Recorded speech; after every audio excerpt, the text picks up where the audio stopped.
Well, hello there, peoples. Hey, what's going on, everybody, and welcome to another edition of BV Nation Radio. First off, I am your host, Jade Lopez, coming at you live from the HQ of Backwoods Veterans Media right here in lovely Beaver Creek, Oregon. And join with me, as always, is the lovely Miss Sexy Girlfriend, Miss Mariah. Oh, hey. Sexy girlfriend! Alright, girl, you're so basic. Say you're basic, say you're easy. Didn't you have something you wanted to say right quick before continuing on? Real quick, happy Mother's Day to all the mothers out there. Hope you had a great day. There you go. And our producer broadcasting our show this evening from the Cowboy Technology Studios there in Oregon City, Oregon, the home of BV Nation Radio, the high-tech redneck himself, good old John. The high-tech redneck. John the Dapper Sapper is out this week, unfortunately, but he will be back with us next week. And so filling in, we have our guest co-host, our good buddy and friend of the show, the author and creator of the G.I. Low military comic, which you can find all over Facebook by looking up G.I. Low Comics, is our good buddy Pete Barlow. What is going on, brother? Been a Booze Allen bitch boy. Booze Allen bitch boy. I forgot about that. You're welcome. Is that my nickname on the show? The Booze Allen bitch boy. I'll take it. Hey, it could be. I don't know. It was the only soundbite I actually had for you. Right. That's not true. You also have the ghost. I was talking when the Oh ghost yes, spoke of course up on I the have. show. Yes, I have the ghost Yeah. clip too. Yep. Very nice indeed. So before we get too much farther into things, I want to remind you guys to be sure to check out our homepage of backwoodsvets.com, where you can catch up on all the latest and greatest of what's going on in Backwoods Veterans Media, as well as BV Nation. And don't forget to hit the subscribe button right here on our channel and click that little bell icon that you see down below, so that way you know when we upload new content here to the page, as well as when we go live with our show of BV Nation Radio. Also, be sure to check out and give us a share over there on Facebook. Be sure to like us, send us out, and remind all your friends and neighbors that, hey, we are still out here while they are socially distancing themselves during this crazy time we're all going through. Hey, is there a way for them, instead of just liking us, to love us? I know, right? Well, they do have the little care icon now. Oh, Yeah. maybe they can care emoji. about us. Yes. Little hug. Yes, that they certainly Hug a can. So, heart. yes, I'm hugging a heart. Whatever, I'm over it. Anyhow, quick shout out to our sponsors right quick. To our friends up at Eric's Armory and ericsarmory.com for all your shooting, reloading, and tactical needs, whatever it may be, whether shopping in store or online. Be sure to hit up our friends up at Eric's Armory and ericsarmory.com. And if you got a new CB or you got your old one that you need to get worked on, get it all dialed in, tweaked and peaked and tuned, be sure to hit up our buddy Tiny over at Tiny CB Shop, located out in Molalla, Oregon. And if you want, you can check them out over there at tinycbshop.com, where you can get scheduled in today to get all your Squawk Box servicing needs taken care of. So Servicing. I knew you were going to say that. So we will have an announcement this week next week for Guitars for Stars. So we did have that on the calendar. So we got some stuff and announcements coming up for you. So stay tuned for that. But remember, head over to either our webpage of backwoodsvets.com, where we are going to be still selling the tickets to buy your chance in for that lovely one-of-a-kind 308 M5E1 AR-10 platform, helpfully donated by our friends up at Aero Precision, as well as our friends over at Sig Sauer for hooking us up with the Whiskey 3 optic that goes on it. It is a awesome rifle, and proceeds from this are going to help out our friends over at the Fallen Outdoors. So be sure to go over and get your tickets today. $15 a pop will get you in for a chance to win that beautiful rifle. So anyhow, with that being said, it is 7 after the hour out here on the West Coast, and we're going to go ahead and kick into our roundtable. So, first off, Pete, Thank you since very you're a much guest for in, having me. what is happening, my brother? Long time no see. Almost a year ago, because it was Guitars Yeah. for Stars 1 that I was on the show. That's right. So I've had a very busy week. I just got off nights, and before I got off nights, I got the news that I'm on assignment. So I will be PCSing to Korea next year. You know. Oh, How long will you be there? I don't know. I'm going off of one email that included one sentence, Nice. and it was just like, oh, okay, cool.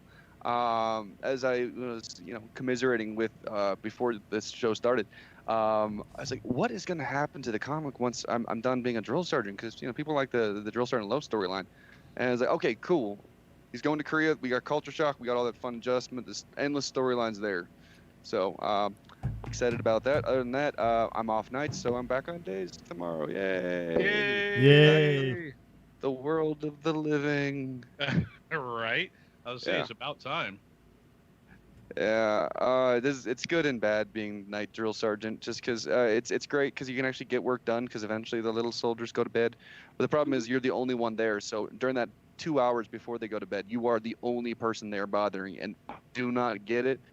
Soldiers in training love talking to their drill sergeants now. Don't get it. Just was not the case when I was there. Why?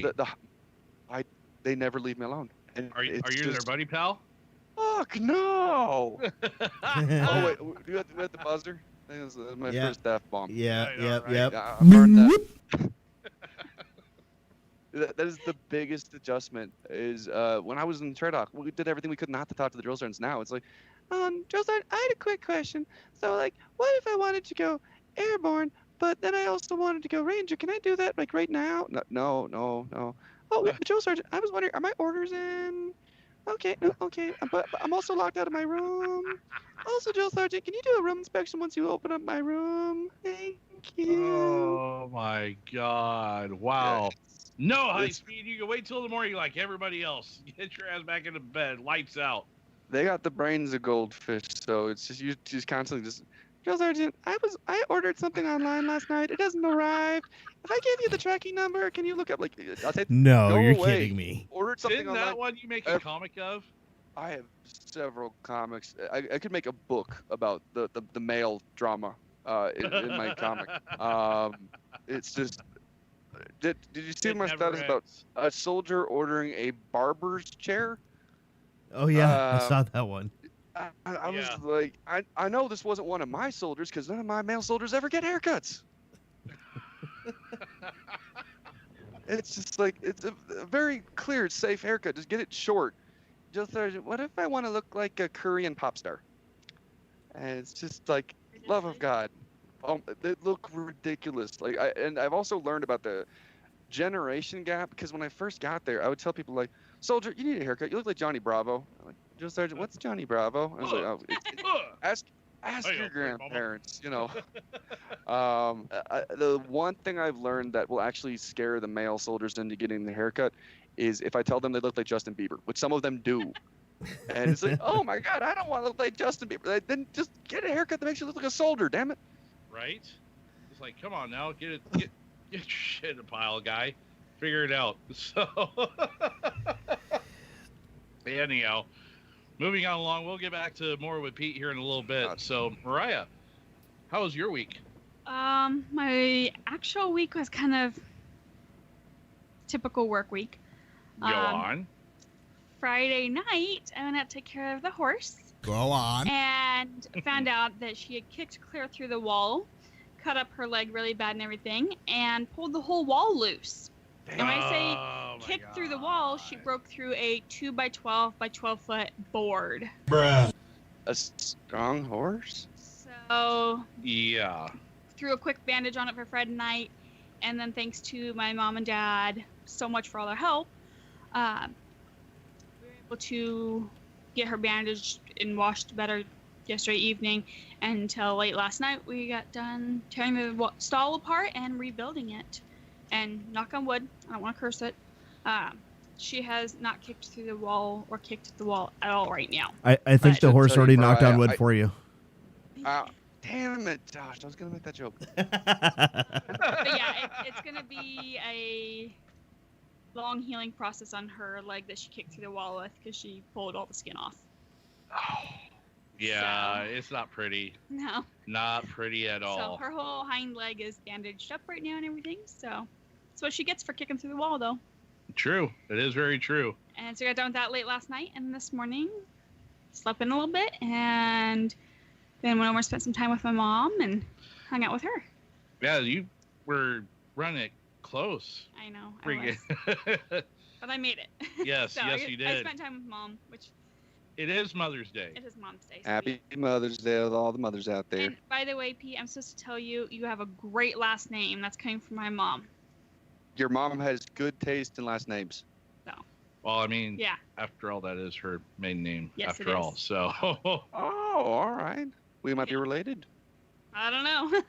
you never know. But I don't think they're related to terrorists out of Ohio. So I'm just You Yeah. weren't supposed to tell. It was Whoopsie. a good week, but a very busy weekend. So, how about you, Josh? Just kind of like you said, pretty typical for the work week. Other than I did take a little trip over the hill to good old Pride, Kentucky, over there to the good old data center of the idiot that we shouldn't mention his name of.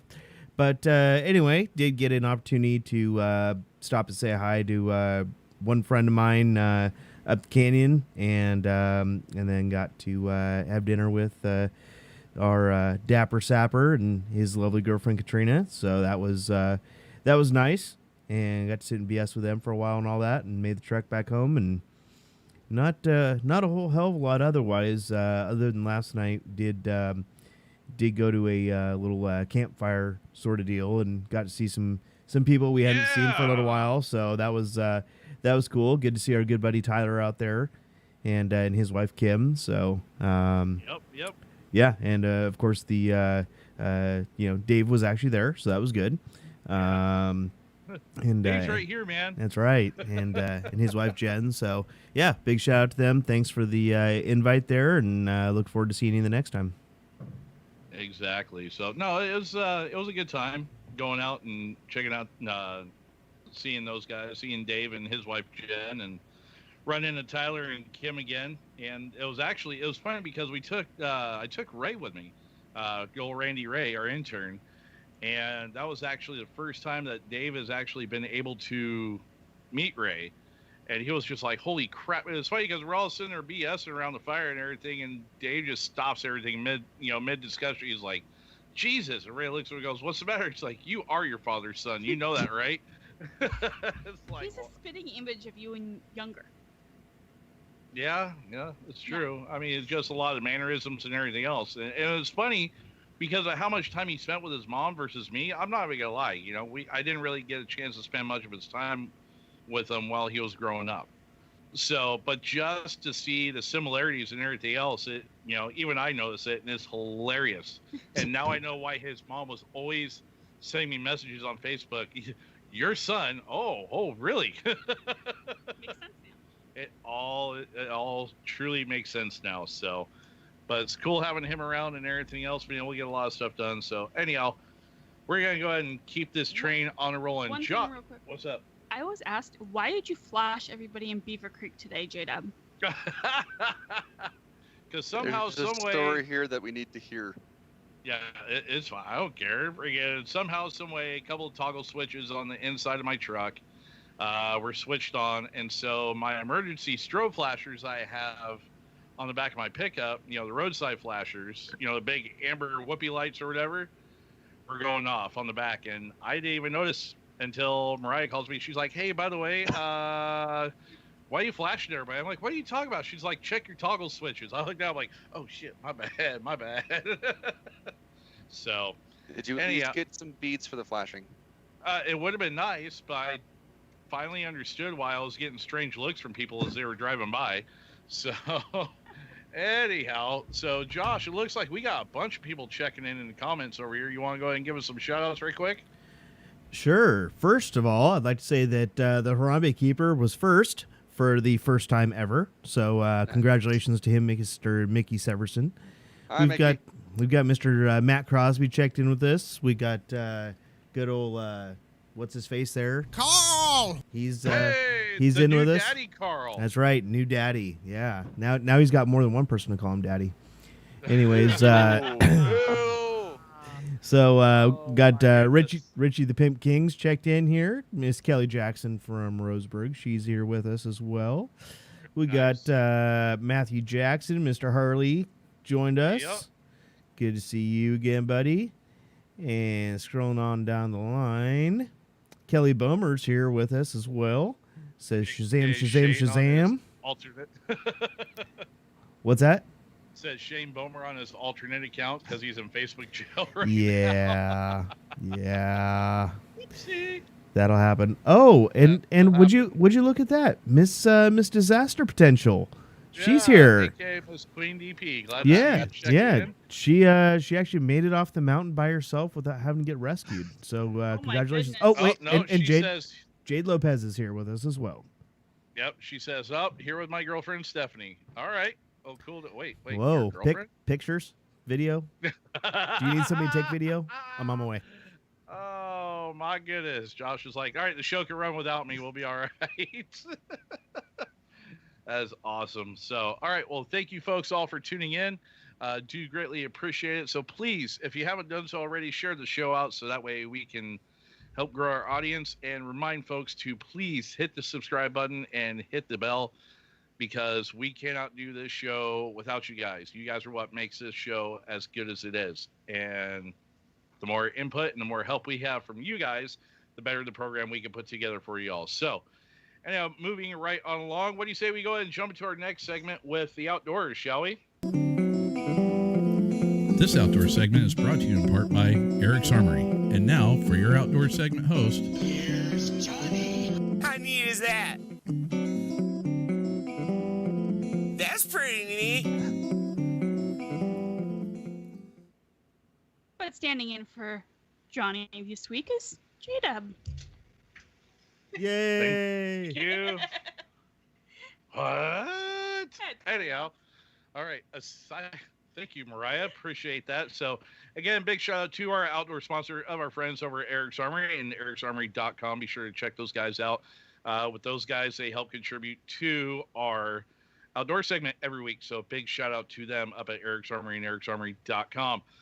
This article comes to us out of News Channel 21, KTVZ, over there out of Central Oregon. And this week's outdoor segment is a little bit regional, but that's okay because it's not just here that you see this happening. It's in a lot of other places throughout the country. So different story, but same story all at the same time. I was gonna say this does not apply to life in Arizona. I'm tuning out. Yeah, I know, right? So anyhow, Smith Rock State Park plans limited reopening on Thursday. So some facilities, camping trails will remain closed. There is limited parking. Out of Terrebonne, Oregon, Smith Rock State Park, the world-renowned popular climbing and hiking area, will have a limited partial reopening next Thursday, officials said. The park has been closed since March 23rd, largely due to crowds that were not following social distancing restrictions, according to an announcement on smithrock.com, an independent website with information about the park. The partial opening is attempting to address both issues, overcrowding and safety guidelines, the statement said. Help everyone to have this precious resource stay available to us by respecting the park rules and each other. This is really geared towards local visitors, as there will only be 200 parking spots versus usual 500. The bivvy site, or the bivouac camp, as many of us veterans know to call them as, will be closed, as are hotels and other campgrounds in the area. The website said the park will get closed again if things go nuts. Here are the details. Park manager Matt Davey emailed Friday afternoon to the park's partners, stakeholders, and neighbors. We are set to have a limited and partial reopening of Smith Rock State Park this coming Thursday, May 14th. We will remain closed this weekend and the first part of next week while staff and work crews do last-minute work to ready the park and trails for visitors. It won't be business as usual when we reopen, as some facilities and trails will remain closed. Here's a breakdown of what to expect. Misery Ridge Trail will remain closed for visitors, staff, and first responder safety. Other trails are all open, and social distancing guidelines are being placed in key locations. Please respect trail closures during this initial phase of reopening. The RV and overflow lots will remain closed to limit total park capacity. Please only park in designated parking spaces. If the park is full upon arrival, plan to come back another time when it's less busy. Bivouac camp will remain closed for now. Oregon State Parks has a planning committee looking into requirements for opening camping up again, but no dates are yet determined. The Welcome Center yurt will stay closed as well. Annual passes can be purchased online or at the Terrebonne Oliver Lemon store. We need people to cooperate by staying close to home, bringing everything they need for a short visit, then packing everything out. While in a park, people need to give each other space, and we strongly suggest wearing a face covering. Due to loss of revenue for park operations, state parks are funded mainly from lottery and user fees, and both drastically lower now. We cannot fully staff the park. I wonder why that is, Kate Brown. If the health situation worsens or visitors don't cooperate or funding becomes even more critical, it will affect our ability to offer service. Your safety depends on your own good judgment and constant awareness of the situation. Your safety is your responsibility. Prepare for your visit and take care. Thanks, and looking forward to having you all back at the park, Davies' notes concluded. Marcia Volk, partner and chief content manager for SmithRock.com, stressed that visitors are being urged to bring and use their masks and respect physical distancing rules. Volk says she lives on 10 acres by the park and hasn't been able to go there since late March, so like many, she's anxious to return. End of article. So the scariest part of that whole thing was based on your own good judgment. Yeah, I don't trust most people, I'll be honest. Yeah. High Tech, I know you got some input on this one. Well, getting parks to be reopened again is obviously a great thing. We need to get everything back open again. That way people can spread out. The problem that's occurring right now is that we've got, they open 8 state parks or whatever. And so everybody has flocked to those areas just so they can get out, especially because we've had the nice weather this weekend. Matter of fact, last night we heard from a friend of ours that they were up at Timothy Lake, and it was just absolutely packed up there. There were just tons of people.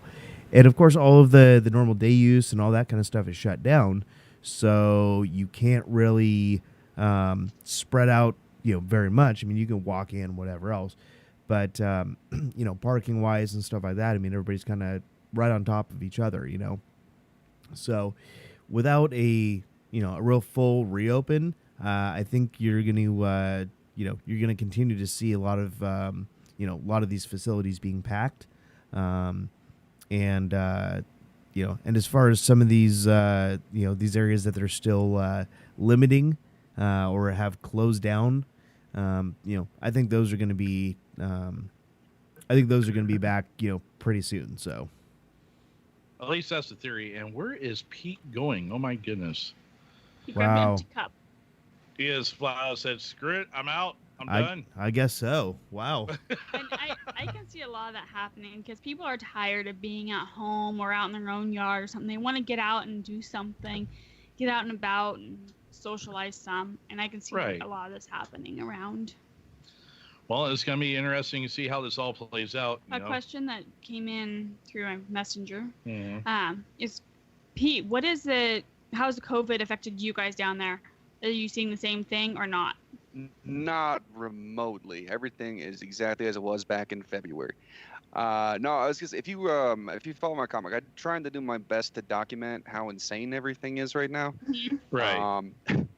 So I mean, I'm sure you've seen some of the memes where people take pictures of people in formation at double arm intervals. It looks ridiculous, but we got to do it. We can't travel anywhere, so even before Guitars for Stars got shuffled around, it was like, well, okay, I submitted my leave for Guitars for Stars. Then turns out I was gonna drive instead of fly, and then that got lifted. Got canceled, and it's been a pain in the butt. We're getting very restless. Like we can't go more than 60 miles. So my parents were in town. My parents were in Tucson this weekend, and so they wanted to have to come down here because at this moment it's illegal for me to go to Tucson. It takes a pandemic for you to realize like it's to want to even go to Tucson. Tucson is easily one of the top 500 cities in southern Arizona. Top 500 easy. We wear we had their masks on us at all times. If under certain circumstances, I'm wearing rubber gloves. I just know what the joke is brewing in Josh's head right now. It's like they have to wear a mask all the time. It seems like when I'm at work, I have to wear one. Yeah. Well, so there's like we don't have to wear a mask during PT, thankfully, because that would get awful. Especially it's getting hot in Arizona. But if we're indoors and we're in a setting in which we cannot feasibly be more than 6 feet apart, the mask goes on. Or if we're in a room with too many people, the mask goes on. And if you saw the comic I accidentally posted last night because I've got narcolepsy, it's get off nights. So if you follow my page, I posted 2 comics in the last 24 hours because I woke up frantically at what I thought was 7:21 a.m. I was like, oh my God, I posted comics at 7:30. Oh, let me go ahead and just load that up. And then I woke up again around midnight, and I was like, oh, I got a bunch of notifications. Did I put what? Oh my God, I'm an idiot. What makes matters worse is I don't even remember falling asleep last night. Like my parents came to visit me. I was like, okay, safe travels, good luck driving back to Tucson, all that stuff. And then at some point, I just woke up, just like, oh my God, where am I? What? Just fucking night shift, man. It's. And here's the thing, I will not sleep tonight. It does not matter when I woke up. Will not. Oh, did I swear again? You did. I did. You dropped an Another F-bomb. Military. Drink up. So. Right. It's not a school night. No, dude, I gotta be. Juggle the nuggets. I gotta be up at 4:15 in the morning and go running. I'm not doing that hungover again. Hey, what's in the bowl, bitch? So yeah, it's everything's has changed. Soldiers, when they graduate, they're stuck here. We can't PCS them. Recently, we started pushing people out, which is good. But I mean, it has to be under like very strict circumstances, like a sanitized plane. Right. And I just knew this would happen. So we finally got to the point where we can PCS some of the soldiers. And what is their response? Half the time they're like, Joe Sergeant, but the other soldiers got to take leave when they graduated. It's like, you're getting out of the base. Yeah. Quit Just shut up and take it and run with it. God. Like, everyone on this post wants to PCS right now. You have a chance to PCS. Oh, I'm sorry, you can't take 10 days of leave to hang out with mom and dad. All you're gonna do while you're on this 10 days of leave is realize why you joined the army. Exactly. So, anyhow, speaking of hygienic issues and things of the nature, it brings us up to our next story. This one comes to us out of, excuse me, KPIC, Channel 4 out of Roseburg. And headline reads, all dispersed camping closed in Oregon forest starting Monday. Pay attention to this one, guys. Lane County, Oregon. The state of Oregon has temporarily closed all dispersed camping on Oregon State Forest managed by the Oregon Department of Forestry starting on Monday, May 11th, due to the coronavirus pandemic.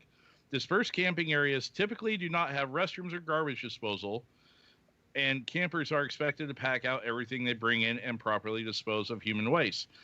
These actions are integral to keeping campers in the forest safe and healthy, particularly as the agency currently does not have adequate capacity to manage sanitation issues at dispersed sites. Problems with trash and human waste accumulation in these areas have become insurmountable and hazardous for the public and ODF employees.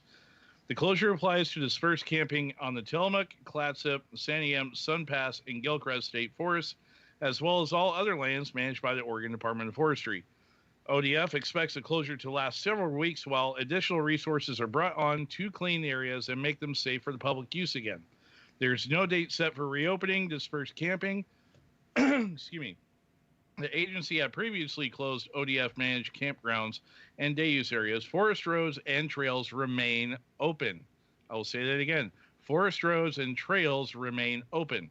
People visiting state forests for daytime recreation should know there are no restrooms or garbage disposal sites available. Leave no trace on the landscape, which includes packing out all garbage. Human waste must be buried at least 6 inches underground and away from trails, parking areas, bodies of water, and any other areas where people commonly gather. Physical distancing still applies in the outdoors. Plan on maintaining a 6-foot distance from people outside of your party.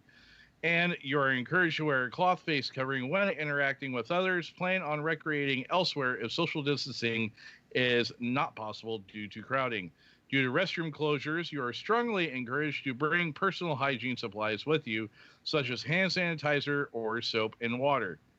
And that is the end of the article. How bad is it? Does it have to be? And how nasty do people have to be where they have to even close down those sites? Seriously. Somebody please answer me this. Now, here's the thing about when they're talking about a dispersed site, they're talking about established campsites, areas and stuff that people can stay at. I mean, like if you're to go somewhere. Now, correct me if I'm wrong in this impression of it. I'm not 100% on this one. So, high tech, Mariah. Yeah. Even Pete, chime in. Those of you in the comments, chime in and correct me if I'm wrong. But when they're talking about a dispersed site, they're talking a site where it's like an established area for camping, but it's, where they, but it's not where they have like, the porta-johns or, any of that other stuff, any of those other facilities, they're available. It's just a site that's set up, maintained. It's just a bare lot, basically. I mean, but it's managed by the state. No. So dispersed camping is not improved camping. So that would be any area like pull off the side of the road, walk 50 feet out in the woods and camp. That'd be a dispersed camp area. Okay. It's similar to what would be called boondocking in Canada, where you just find somewhere to camp. Well, actually, we call that here. We call it boondocking here too. Just means you don't have any hookups. Oregon's practically Canada, so Whoa, no. whoa! Yeah. Hey, you just shut up there, North Mexico. No. Go. I tell you what, Terrace, just calm down, all right, before you get ahead of yourself there, all right. I don't know how they deal with things up in Ohio, but down here, no, we are not part of Canada. No, Canada used to be a part of us. There's a huge difference. I just got a message saying, leave it cleaner than the Portland sidewalks. Dude, what comes out of my dog's ass is cleaner than the Portland sidewalks. Fair enough. But Fair enough. anyways, as far as dispersed camping, it basically means, because camping's already shut down anyways, so it basically means that nobody can camp at all in the state forest. So that's Tillamook, Clatsop, Santiam, there's a couple other ones. Anyways, so you just can't go out in the forest and make your own spot in those areas because people have been, too stupid out there. And nobody's been monitoring it and apparently cleaning up after them. Although we have enough hippies. Why don't they go out there and clean up after them? Right. Just saying. Hey, last I checked, they had it. If they're here's my thoughts on it. If they have so many inmates that are just itching to kick out of jail, why not just go ahead and send them out to do the cleanup if they're hurting that bad for people? Because because it closed down the bars and all these restaurants where we have a lot of the video lottery, and that's where a lot of the funds come from for being able to pay for stuff like that. Hey, guess what? You got free labor. Or bury it like a cougar would. Ow. Like a cat would. Like a cougar would? Like a mountain cougar? Or are you talking like a bar I think cougar? she means like a middle-aged woman who's, on the prowl, per se. Well, that's why I said, is she talking a bar cougar or mountain cougar? I don't think she knows. Anyway. Well, I would say, bar cougars are known to bury their trash too. Poop in a hole and then bury the hole. Little known side effect. Right. Okay, so according to the USDA, the friggin' National Forest Service, dispersed camping is a term used for camping anywhere in the forest outside of a designated campground. Dispersed camping means no services such as trash removal and little or no facilities such as tables and fire pits are provided. Some popular dispersed camping areas may have toilets, and that is the federal definition of dispersed camping. That's what I said. Yeah, which is something. You know what? I'm just getting a for sure answer and sharing the information out. Okay, that's all I'm doing. Hey, look, here. you asked me what it was. You asked me what it was. I told you what it was, and then you're trying to fact check me. No. That's my job to fact check you. Well, okay, guess what? Right. The shoe sucks when it's on the other foot, don't it? Hey, don't make me jade. Don't make me jade you. Not if I do it first. Anyhow, moving right along. So, anybody else have anything for this article? Yes, no, maybe so. Wear sunscreen. Nope. Yeah, wear sunscreen. There's your tip. Hey, so Pete, did your mom leave you with some extra sunscreen? No, she didn't. I assured her that I have stockpiles of sunscreen. Again, it's a terrible thing to put someone as pale as me in the desert. Cautionary tale. Just like people are like, oh, you didn't do work on your tan. I was like, I don't tan. I'm ghoulishly pale or incinerated. That's it. That's the way it goes sometimes, It's like I get out of the army. I should move to the Pacific Northwest because damn, I need some clouds in my life. Well, see, when you get to Korea, I'm pretty sure you're gonna get plenty of it. All right. I certainly hope so. I mean that everyone. I've never been to Korea. I never did Korea. I was fortunate enough for my overseas time to be over in Germany. I was one of the lucky ones. But everybody I've talked to that has been to Korea, yeah, dude, it's everyone no bueno. Loves it. Well, actually, I say everyone loves it. The bad things I've heard usually revolve around the curfew, which I think got lifted. It might just be wishful thinking. They put it back into place. Yeah, they had to put it back into place because of all the problems that started happening. Well, yeah. The moment I heard that they were lifting the curfew, I was like, soldiers are some of the dumbest human beings on the planet. And it's like, no, I saw this in Germany too. So the legally drinking age in Germany is like 15 or something crazy like that. So you get all these 18-year-olds. Germany's their first duty station. What do? They get drunk and act really stupid. And I was like, Papa Dub's what? Oh, well, we're gonna. Hey now. So I imagine it's gonna be about the same thing in Korea, where it's like, all right, here's an inch. Don't choke yourself with it. Okay, never mind. Already happened. So yeah, at the very least, you know what? If I hate my life, I'll hate my life in Korea. That's cool. Well, at least it's somewhere exotic. It's a new country, man. At the moment, I can't even leave my little town in southern Arizona. So the idea of going to another country right now sounds like paradise. I'm sure it probably does. So, Yeah. anyhow, we are a little bit ahead of the clock, so we're just going to go ahead and keep this train on it rolling. Josh, want to go ahead and hit us with our next segment, sir? We hope you brought the aloe and sunscreen. Bullshit. Because these takes are scorching hot. Now, get ready for some raw, You want it raw? gritty, and unfiltered takes from the old man, Don himself. She can't say the truth because it does makes her look like an idiot. Because that's what she is.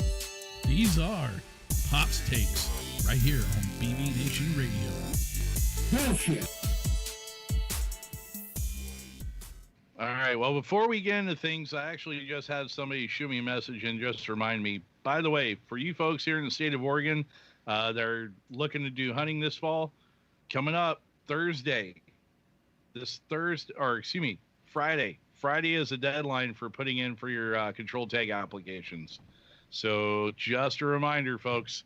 So be sure to get in and get those put in and submitted. So, hey, real quick, as a reminder of that, though, or as part of that, you have to put them in by the 15th, but you can actually go online and modify them up until June 1st.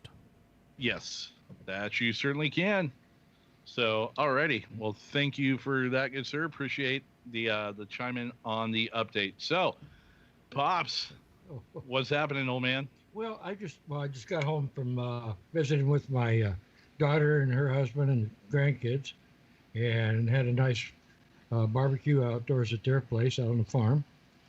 But I was listening to you guys talking about that Forest Service shutting down and everything. Let me ask you a question. Mind you, that's just the state. That's not the federal. Yeah, I understand that. But do you know why?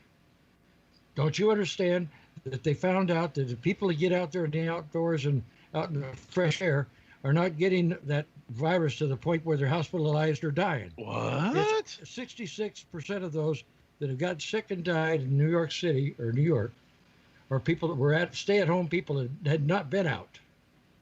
So now you tell me why they're trying to get rid of us. This government wants us all to just stay indoors and catch this stuff, I guess. I wasn't going to go there, but hey, I mean, it is what it is. So, you know, that's how there's a reason why here on the show, at least in my opinion, and I know freaking Josh feels that way and John feels that way, and I'm pretty sure Mariah does too, why we call Governor Brown Fuhrer Brown. Because of that freaking thumb hold that she likes to keep on the state. Well, I'm a little furious about this whole thing because my whole life I've been an outdoors person. Right. And I just, when they tell me I can't get out in the air and out in the woods or whatever for anything, then why am I going to pay for my hunting licenses and all this kind of stuff? And when I'm not going to be able to get out there and do it. Because she wants to shut everything down. Just like she wants to take all our guns away. Bullshit. I was waiting for that. But no, it's just this whole situation is getting ridiculous, and they say they're following scientific facts, but they're not. When the percentages show that the people that are staying indoors and not getting any air, fresh air, or anything like that, are the ones that are really seriously getting ill and ending up the hospital and getting even dying.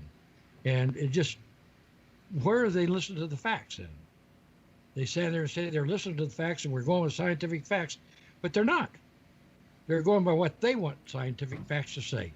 Oh, kind of like the whole global warming thing and stuff like that as a prime example.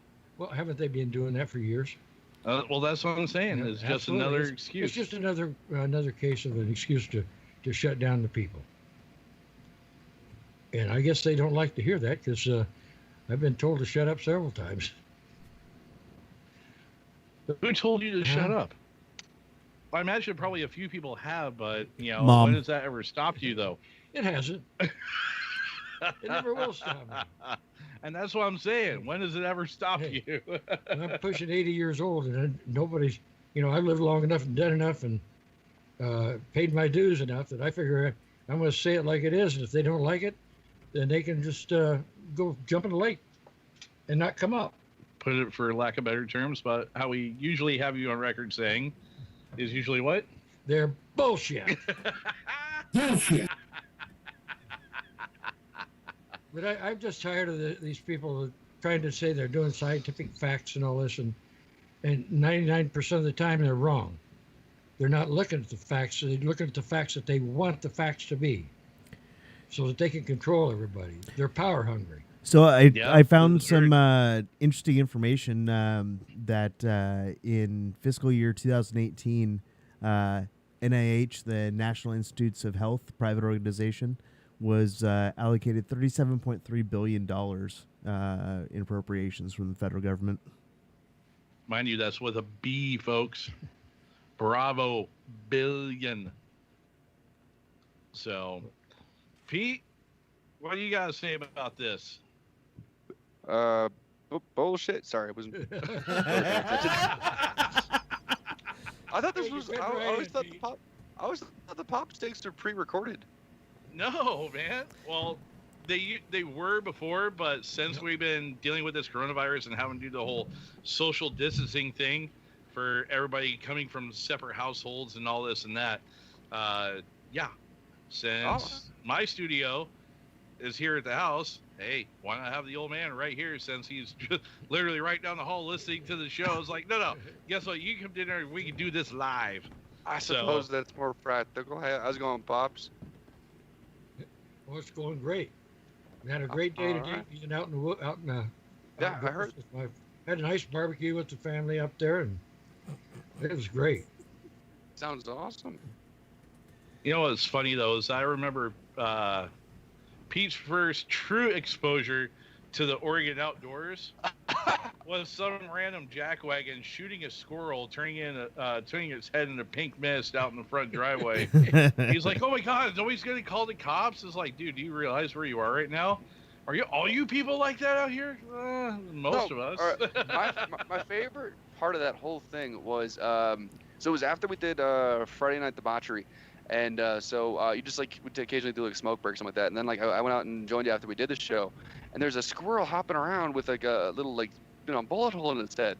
And I was like, it's like, what the hell's the deal? I was like, oh, I thought that thing was dead. I was like, do you have squirrels getting shot around here? Like, I just imagine like drive by little tiny little squirrels with tiny little rifles just shooting each other. And I just remember it was just like, oh, hang on a second, I'll take care of it. And I was like, I'm thinking like you're grabbing like a shovel or something like that to put it out of his misery. And you came back with like a gun, and just pop it in the head, and the thing is still pretty much like, is it still alive? So Pete, are you saying that you were surprised that he didn't grab a frying pan to hit it over the head, or? Yes. The thing is, have you seen Me, Myself, and Irene? Yes. Yes. All right, I was just thinking about the cow that they can't kill. I was just thinking, like, after you shot it point blank in the head, I'm still seeing it moving around. Like, that is one resilient squirrel. And then it was just like you just pick it up and it just rip around nonetheless. You just pick it up, just chuck it over the fence. Yeah. We've taken squirrels, rabbits, even a cougar right across the street. Right here, and deer get hit on the. At the very least, did the cougar bury the trash? No, I think the cougar might have come from the Baby Creek Saloon. No, not that time. I'm talking about the four-legged kind. Come in here, was trying to get in the neighbor's chicken house. You got her down on all fours. Nice. That. Oh my God. he calls me up and he shot it with a 12 gauge, I guess.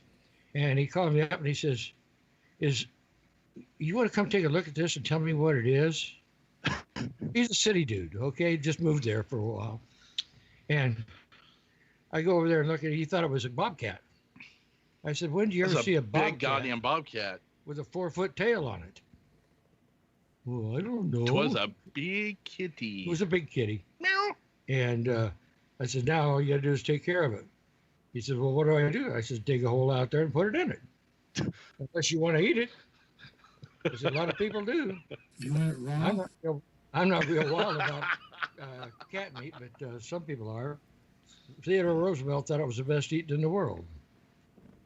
But anyhow, Pete's just like, I don't know what to say to that. but like I said, No, I just imagine just being in your friend's position where it's like, oh, what do I do with it? Oh, you dig yourself a hole and you put it in it, and it's like, do you think the cougar will put up a fight? No, unfortunately, you just. answered that. Unfortunately, you did remind me of the wildlife situation we're going to be dealing with soon, which is snakes. Now that it's officially hot outside again. No, if it was just like rattlesnakes, like that's one thing. You just call animal control to take care of them. Boom. But the problem is, I've got all these soldiers in training, and if it's anything like last summer, the soldiers have no self-defense mechanisms. So like it's like they see a rattlesnake, like, oh cool, let me get pictures with it. Here's the selfie. I'm gonna put this on TikTok. Jesus, no. Oh my God, Jill Thornton, can I keep the rattlesnake as a pet? And it's just like, oh my God. And I remember we had a baby rattlesnake, which is those super dangerous ones. Yeah. And so I'm trying to, I'm on the phone with animal control, and they're taking forever. And I was like, we got to get like animal control, kind of like a rotation, like Papa John's, because we had like Papa John's delivering pizzas the whole time I'm waiting. And it was like, well, thank God it's nothing important. I'm just trying to keep a bunch of teenagers away from a rattlesnake. And so I'm just trying to like, control, and like people are like outside their windows. And I was like, close your windows. Just, oh my God, you are all future Darwin Award winners.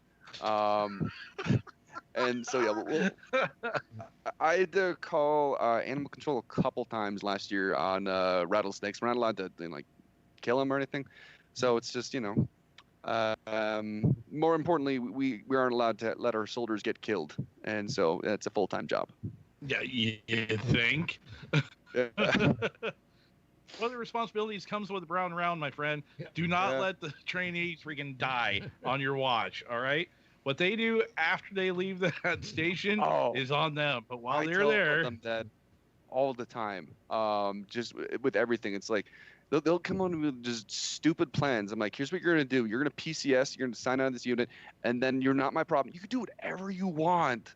If you want to grow your hair out super long, fine by me. If you want to get super fat, fine by me. If you never want to do PT in your free time, fine, but you're not my problem anymore. But until then, for the love of God, you just got to do what I tell you to do. What's funny is that the old man you could actually relate to that, because you wore a brown round when you were, what was that, Cherry Point or Lejeune? Yeah, Lejeune. Yeah. No, actually, no, that was down in San Diego, Camp Pendleton. Oh, down there, or MCRD? No, it was Camp Pendleton. Where you wore the brown round? That would have been... Yeah. Well, no, I was at MCRD, but I did a bunch of training there, training people there at Camp Pendleton there for about 4 months. Gotcha. Just as dumb then as they are now. Like, there's no smartphone, so at least it was harder to document them being stupid. Now, were you just talking about based off being a Marine, or? No, I just mean being like a service member in training. Or a trainee, I guess, at that point. By that time, they kind of got it weeded out pretty good. Because in those days, we had what we call special platoons. And if they didn't shape up in the first week, that's where they went. And they didn't want to go there. You talk about some tough stuff. Oh, I believe it. If they didn't make it in 4 weeks, they were gone. Oh, I love it. I tell people all the time, being a soldier in training, it's harder to get rid of a soldier in training from TRADOC than it is to get rid of a pope. There's so much paperwork that is involved, and so much it's like, well, yeah, sure, they committed shoplifting and they've never passed a PT test, and their room is consistently messy and they're rude to the cadre. But you know what? Maybe they're getting better. It's just like, love of God. No, they suck. They don't belong in the army. Yeah, Pete, there's a little different situation now. You got to remember, when I'm talking about this period, I'm talking about... Well, that was back in the 60s. 50s, 58, 59. That was back in between Korea and Vietnam, right in the middle of it. So, of course, I got caught in the middle of Vietnam the first time, or the first unit to go into Vietnam. I was with the 1st Helicopter Squadron that went into Vietnam, and then I was with an air group that went in what did I go, 60, 65, 60, 64, 65, and 66. And then I do an air sea rescue. But that's a long time, a lot of history, and But things were a little different with people then. You weren't you didn't have to pussyfoot around with them. Yeah, we are not allowed to like hurt the soldiers. The closest we come is we can smoke them. But yeah, there's no choking out the soldiers anymore. No. Well, actually, one thing you could take a big rifle and hit them in the gut. No. We got push-ups, or my favorite, the leg tuck and twist. Ah, gotcha. Okay. All right. Well then. Justin, we got a minute or two yet. Okay. Why? What's up? Well, I want to change the subject just for a second. Go for it. And I want to talk about what you guys think about this whole situation from the president of Obama all the way down to the top men in oh man, FBI here we go. everything. Down the rabbit hole we go. Everything coming out in transcript after transcript showing how guilty of what they are. A lot of it's just plain treason. Down the rabbit hole we go. This okay, in all honesty, Pop, this is probably a tough one for like Pete to chime in on because of his status right now. I understand that. No, I understand. Well, Yeah. and truthfully, this rabbit hole is probably better suited for next week. Yeah, Well, that's there's gonna true. be a lot more out here for next week, so that might be a good idea. Yeah, let's go ahead and do that. We'll yeah, we'll add some extra time for you next rant week, Pops. Next week. All right. Well, let's we'll put some notes together so we got it all down pat. There you go. So Anyhow, thanks a lot, guys, for being here and having me here again tonight. And, absolutely. Good to hear from you again, Pops. you take care of yourself back there, Pete. Thank you And very we're much. looking You forward too. to seeing you again one of these days. Yeah, someday I'll be back up in Oregon. All right. Eventually, We're we'll get looking him back forward up to it. here. Well, we'll look forward to it. So we gotta take him out for steak and legs again. So abuse from the beak. He just likes the legs, that's all. Ah. Well done. No meat in the middle. Right on. Oh, that's awesome. So, all right. Well, with that being said, Pete, all right. So now we have the time for the man of the hour. So with everything that you have going on, what's new with you? What's new with GI Low? What kind of direction? I know we've talked a little bit about throughout the show as far as what the direction that you're going to be taking now that you got orders for Korea. Just what direction are you planning on taking the character into that field? Do you have an idea of what you're going to do for his transition from leaving the trail? Well, what I was thinking about doing was just ending the comic. It's exhausting. I don't need that in my life. And plus, I mean, people don't like it. What? I'm kidding. I'm just fucking with you. No. Actually, one thing I talked about before the show got started. So I heard Ray is into doing like manga drawings or something like that. Oh my God. So. Wow. if Yeah, he I ever wants to be may a guest have cartoonist, give a I'm- suggestion to Pete about Ray. So I heard that he wants to. It was suggested he makes a competing comic, and I was like, you know what?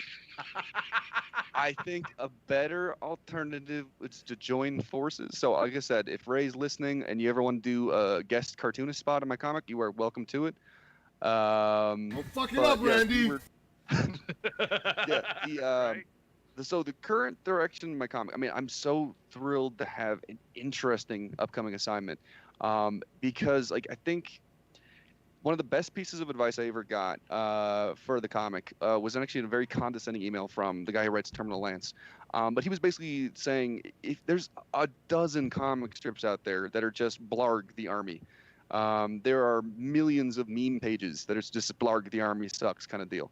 So it was like, if you want to stand out in this field, you need a gimmick, which is, again, why I was thrilled to get orders for Drill Sergeant School, because I was like, I write a comic about a bad NCO, and you could become a bad drill sergeant. Like, it's perfect, and it's been writes great for the itself. comic. Yeah. So then I always had that gnawing thought of like, well, what happens after I'm done with the time of the drill? Because at this point, there's a lot of people who've only known the comic since Lowe has been a drill sergeant. So maybe they think that that's just it. So I was like, if I got like some like unremarkable duty station. I mean, I don't think any duty station can tell us it's unremarkable. But if I like, just got sent back to like Fort Stewart or something like that, it's like, oh, so it's just back to Blarg. The Army sucks. There's no additional gimmick to it. Right. So by having him go overseas, I mean, the comic really started to form when I was in Germany, and the concept was just going to be me talking about how German stuff is weird, and sort of like one of the comics I did was talking to a German, where it's like, you know, you say what's up to an American, they go, not much. You say what's up to a German, they're like, well, let's see, my grandmother died, and I have cancer, and I think I will be fired from my job, and I'm being audited, and it is raining, and my house is on fire. How are you? Those East German men sure look like ladies. Yeah, it's just, you talk to a German, and it's like you get the saddest details of their life, and it's just like, I was just hoping for small talk, but okay. Yeah, all right. Yeah, if you're gonna go down that trail. So yeah, if you really dig into the weeds of my old comics, it was all about me being stationed in Germany and just like the culture shock there. The comics weren't as good, and they were really badly drawn because I was drawing them during my lunch breaks. But I think picking up something like that, because there's probably one good comic in Low adjusting to life, not as a drill sergeant. And then after that, I would be beating a dead horse. Gotcha. So it's going to be kind of like taking a trip down memory lane almost, is what you're saying, as far as in regards to like what you're doing in Germany. But now you're going to have all that experience from your time between Fort Stewart and, oh my God, really? Yes. Anyhow, nothing. You don't want to know. Was it moist? It might have been. I'm not sure, but moist. Moist. But anyhow, so you're taking that experience that you have from Fort Stewart, and then your time on the trail. You know, not just with how you started, but taking that time with both you as a creator as well as a character in your development, and be able to actually do something, a little bit better now when you go to Korea, and actually be able to come up with some good storylines and stuff like that now. I certainly hope so. And I'm sure I'll meet some interesting characters there.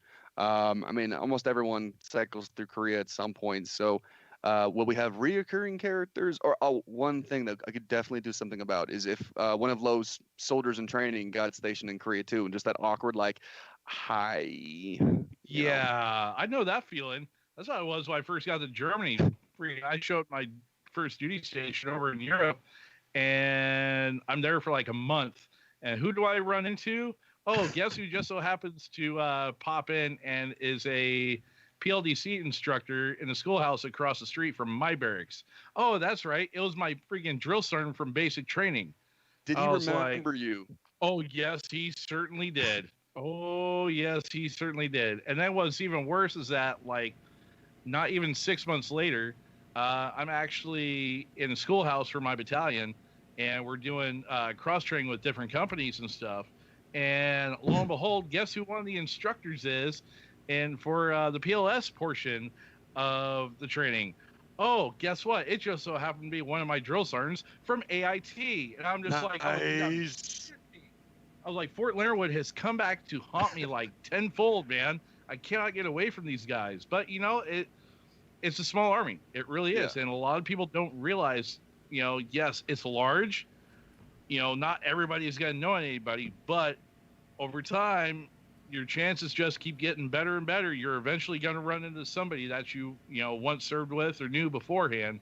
Later on down the road, you stick around long enough, it will happen. Yeah. I tell my soldiers all the time. Sorry, go ahead.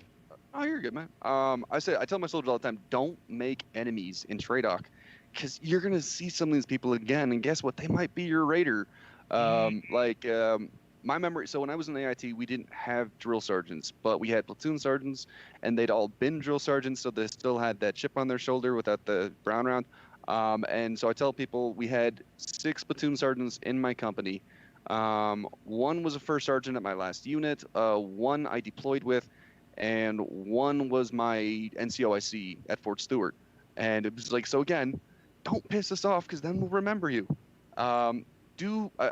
My biggest speech, like it's become like a slogan for me, is just be boring. Boring is an option. You don't have to, like, we don't have to know who you are. I love it when soldiers graduate and I'm like, were you in my company this whole time? And they'll be like, yeah. It's like, good, you did the right thing. You just stayed in your room and just did PT and did everything. You like, did what you're like not, supposed to do and stay off the radar. And it's like, oh, I guess I haven't counseled you 12 times. So yeah, I don't know who you are. Good. I just found out, like, we've had a lot of soldiers that, like, we kind of hear through the grapevine, like, you know, what happened to them, all that good stuff. And so just few joys, like when there's a soldier you really hated and you hear that they got shafted out of the Army immediately after arriving to their first duty station. It's like, oh, justice. Yeah, right. You're like, thank God. Finally got him. Like, we weren't able to get you, but someone else did. Okay, good. Right. But I mean, but at the same time, you know, in all honesty, as a leader, you sit back and you're just like, yeah, you're glad to see him go, but at the same time, you kind of have that little bit of you that just like, it dies a little bit on the inside because you're just like, God damn it, I failed this guy. You know, I failed this troop because, you know, at least with me, when I knew of a soldier that was under my charge for a while and then went on with their career, got somewhere else, and then they just turned into a complete scumbag, and you're just like, oh my God. Because they always say, you know, your Joes are a reflection of you and your leadership. I mean, granted, yeah, I know that's not always the case because you're always going to have that one dirtbag that no matter what you do to try and get them on the up and up and get them on the right path, they're still going to be freaking a Joe dirtbag. But at the same time, that little bit is just like, man, I tried, but I feel bad. Kind of like you gave it your all, gave it your Well, best. Yeah. Oh yeah. And I've had soldiers like that. And that among is, the drills. go ahead, Sorry. Pete. I would say among the drill sergeants, we all have the list of, like, kind of the ones that got away, the ones that we tried really hard to help, and just it was for nothing. Right. But yeah, it's and I will take a small step back. I know I spend an obscene amount of time ragging on my soldiers and calling them the worst things ever and calling them stupid and future Darwin Award winners. I would like to acknowledge I have some damn good soldiers. Like, I would say like 1 in 5. You're just like, I'm so glad you joined the Army. You're going to be a first sergeant or sergeant major someday if you decide to stay enlisted. Now, your question is, why don't I make comics about them? It's because they're not funny. Yeah, I was just saying, no one wants to hear about, you know, no one wants to see a comic about the great ones, you know, because, you know, those are like, okay, cool, you attaboys. But when it comes to entertainment, veterans want to hear about the Joe Dirtbag that just does all the off-the-wall crap and they get away with it, but you know, in reality, you're like, dude, you would so be lit up if you were my guy. Oh my God. And you just can't help but sit back and laugh about it. Because it reminds you that one Joe, no matter what happened, you just want to choke the bejeebus out of him. But at the same time, you know, you're just like, hey, I was that guy. I've done dumb crap like that, you know, at the same time. So, I mean, it's entertainment value is what it boils down to. Yeah. So and that's the thing. Well, there's a reason why Lowe isn't a good NCO. Like, people have been like, well, when is he going to become staff sergeant? And I was like, well, here's the deal I'll make. If I ever become sergeant first class, I'll promote Lowe. But again, he's not good at his job. And it's like, I don't want good things happening to this character, because if good things happen, it's not as funny. Right. So, and like, another kind of rule I've got with myself, I always want to make sure I'm kind of equal opportunity with who's the butt of the joke. So if you follow the comic closely, I try to alternate between the soldiers in training being the butt of the joke, Lowe being the butt of the joke, and then the Army being the butt of the joke. Sort of like, so it's not just me being a dick and making fun of a bunch of teenagers that are away from home for the first time ever. I still do that, and I am that dick. But I try to, you know, at least have some variety. Right, exactly. Matt Crosby, he has the tallest ones also. All right. As far as making the topic. So, but yeah, I mean, but it's cool to see the direction that I look forward, and I know a lot of other people, especially the followers, not just from our page that follow your comic, but us as well, to see the direction that it's going to go. And I'm really excited to see it. Pete, thank you so much for joining and being an awesome sport, hanging out with us here on the show for the interview. We do greatly appreciate it, brother. But the clock is up. We got to get things moving back along. So you're more welcome to stick around with us as we go and move into our next segment, since it is 10 after the hour. And with that being said, it is time for our next segment of Dummy of the Week. Hit it, good sir. I'll spell it for you. D-U-M-M-Y. Shut up, dummy. You big dummy. For every man, there's a woman. And for every dummy, there's a dummy. And now, your Dummy of the Week on BV Nation Radio. All right, can hardly keep it together already. I'm keeping it together just fine. So, anyhow, go right ahead. let me get rid of this so they can actually hear me better. There you go. Arkansas man. Arkansas? Yes, I'm trying to make it funny for you guys. Man arrested for taking turns shooting each other while wearing bulletproof vests after drinking. Oh, my bear, watch this shit. Go ahead. 2 men were arrested in Arkansas, this week after allegedly taking turns shooting each other while wearing a bulletproof vest, a police report said. Charles Eugene Ferris, age 50, and Christopher Hicks, age 36, were detained on Monday after the incident, which took place on Sunday, and left one neighbor alarmed. Details in the case were inside an arrest affidavit obtained by the Northwest Arkansas Democrat Gazette. According to the affidavit, a deputy with the Benton County Sheriff's Office first interviewed Ferris after he was admitted to the hospital late Sunday night. The men reportedly had a red spot on his upper chest and tried to concoct an elaborate cover story for the injury, police said. A reporter by 5 News, Ferris claimed as an asset he had paid him $200 for protection. My goodness. He said the pair met another man at around 10 p.m. and ended up at a gunfight. My goodness. The 50-year-old told the deputy he was hit multiple times but returned the shot and fled in a car. He said he was taken to the hospital by the so-called asset.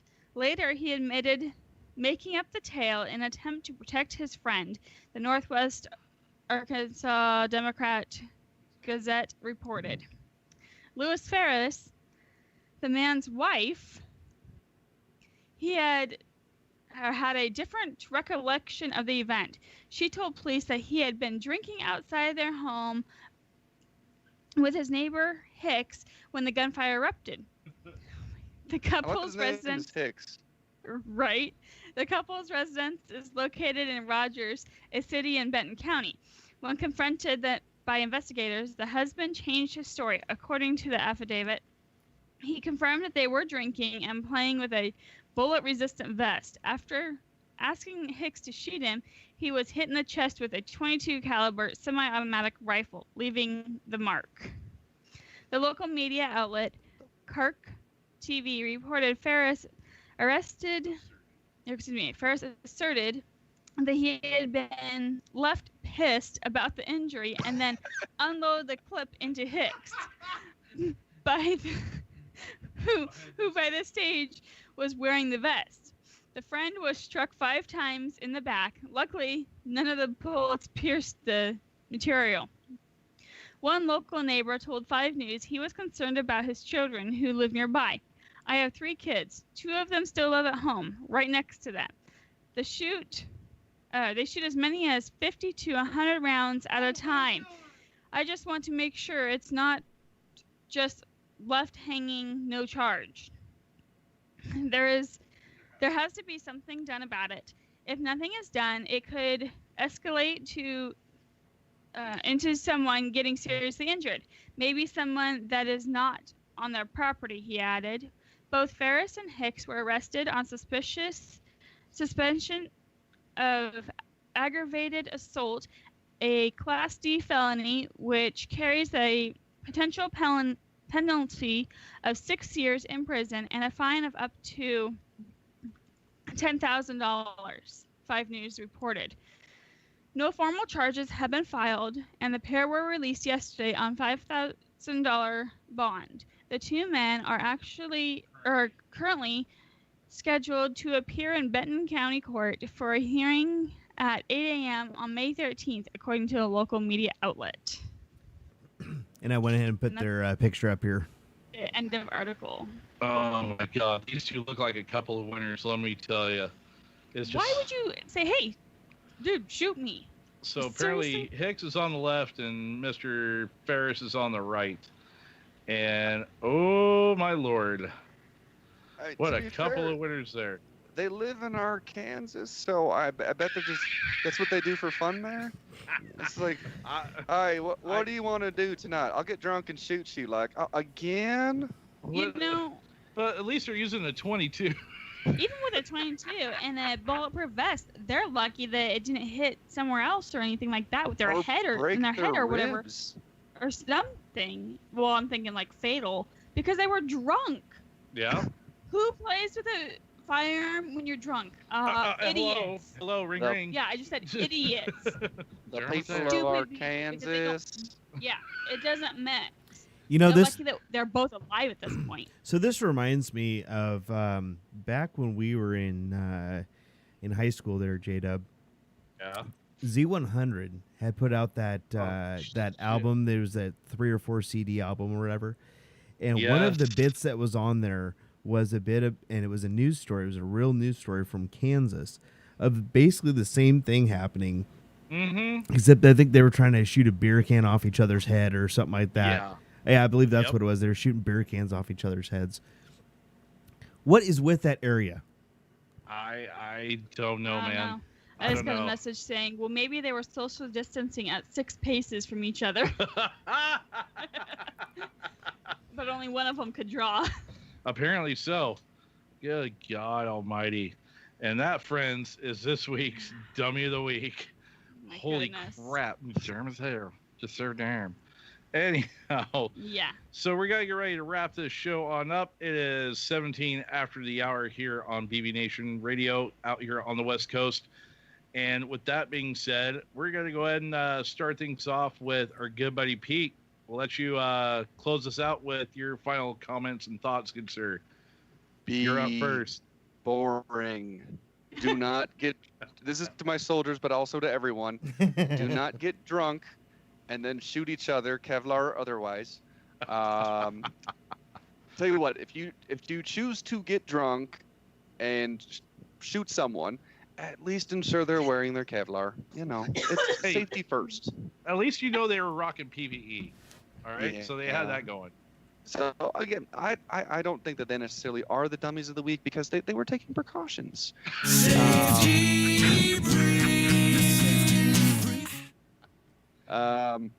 But if you choose to get drunk, do not drive into a light pole and then flee the scene of the crime. It was oddly specific. I wonder where I got that one from. Yeah, how come you haven't told us that story exactly? I'll probably tell you guys offline. You know. Duly noted. We're running out of time. But yeah, just again, if you decide to do something stupid, instead stay in your room and watch the Baby Yoda show. There's a show about a Baby Yoda, and that's cool. Here, here. So that's my 2 cents. Well, I guess I'll take it from there. So all right. J-Dub's not paying attention to script. Anyways, anyhow. Be safe out there, guys. Our weather here on the West Coast has been totally bipolar, I guess I could say. Yeah. It's been super cold to this weekend. It was super hot, up in the 80s. So make sure you're And Pete laughs at you in Arizona. I know, but it went from being cold, wet, and rainy to super hot. So Wait, we didn't really get a chance. Cold what and raining? What? We didn't really get a chance to acclimate at all, Pete, here. Moist. So make sure you're taking care of yourself in the weather and supposed to get cool again. Other than that, don't do anything stupid. But if you do, make it something memorable, I guess. By God. Has she been listening to FND or what?